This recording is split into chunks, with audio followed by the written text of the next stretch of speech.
جناب محمد رسول اللہ صلی اللہ علیہ وسلم نے ارشاد فرمایا کہ رمضان کے مبارک مہینے میں سارے لوگوں کی مغفرت کر دی جاتی ہے، لیکن 4 لوگ ایسے ہوتے ہیں جس کی مغفرت رمضان کے مبارک مہینے میں بھی شب قدر کی رات بھی ہو جاتی ہے، اس کی مغفرت نہیں ہوتی۔ غور سے سننا، ایک وہ شخص جو شراب پیتا ہو، رمضان کا مبارک مہینہ آیا، شب قدر کی رات بھی چلی گئی، اللہ سب کی مغفرت کر رہا ہے، اللہ سب کو معاف کر رہا ہے، لیکن شراب پینے والوں کو معاف نہیں کرتا، شراب پینے والوں کو اللہ معاف نہیں کرتا۔ دوسرا وہ شخص، تم اگر روزہ رکھتے ہو اور اگر تمہارا ماں باپ ناراض ہے، تمہارے ماں باپ کو تم سے کوئی دکھ ہے، تم اس سے باتیں نہیں کرتے، اگر تم پھر نمازوں کی پابندی کر رہے ہو، روزہ رکھ رہے ہو، تو کان کھول کر سن لو، تمہیں بھی اللہ معاف نہیں کرے گا، ہمیں بھی اللہ معاف نہیں کرے گا۔ اس لیے ماں باپ کو ناراض مت کرنا، اپنے الفاظوں سے ماں باپ کو ناراض مت کرنا۔ ماں باپ کو ناراض کرنے کا عذاب تو آخرت میں تو ملے گا ہی، لیکن دنیا کے اندر بھی عذاب شروع ہو جاتے ہیں۔ تیسرا وہ شخص جو رشتہ داروں سے رشتہ داری کو توڑ لیتا ہے، اپنے رشتہ داروں سے میل جول نہیں رکھتا،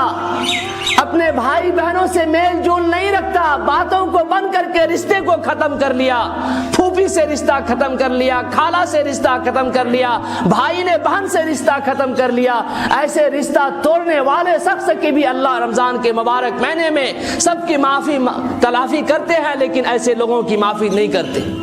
ایسے لوگ کو معاف نہیں کرتے۔ چوتھا، یہ سارے لوگ سنیں، اللہ کے رسول نے ارشاد فرمایا رمضان کا مبارک مہینہ ہو، اللہ سب کی معاف کر رہا ہے، اللہ سب کو مغفرت دے رہا ہے، لیکن 4 لوگوں میں سے ایک وہ لوگ بھی ہے جو روزہ تو رکھتے ہیں، جو نماز تو پڑھتے ہیں، لیکن دلوں کے اندر کینہ رکھتے ہیں۔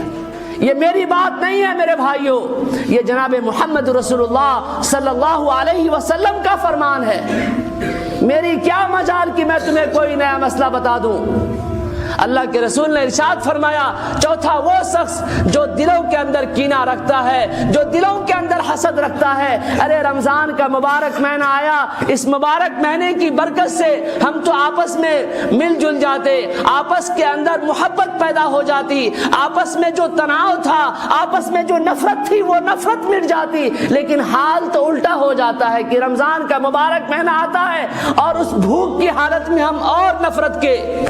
دادا بن جاتے ہیں۔ کیا ہوگا ایسے روزے رکھ کر کہ روزہ بھی رکھ رہے ہو، نمازیں بھی پڑھ رہے ہو، لیکن اللہ معاف نہیں کر رہا ہے۔ تو اس لیے خدا کا واسطہ دیتا ہوں کہ 20 رمضان اور بچے ہیں، دلوں کے اندر اگر کینہ کپٹ ہے تو خدا کے واسطے سے آپ سب کو معاف کر دیجئے، اس کینہ کو نکال کر پھینک دیجئے۔ کیا کیجئے گا لے کر جا کر؟ اس کینہ سے کیا کیجئے گا آپ؟ ہمیں بھی دنیا سے چلے جانا ہے، آپ کو بھی چلے جانا ہے، اور کب جانا ہے یہ پتہ نہیں ہے۔ کم سے کم ان چیزوں سے تو محفوظ رہو، ان چیزوں سے تو کم اپنے آپ کو پاک صاف رکھو۔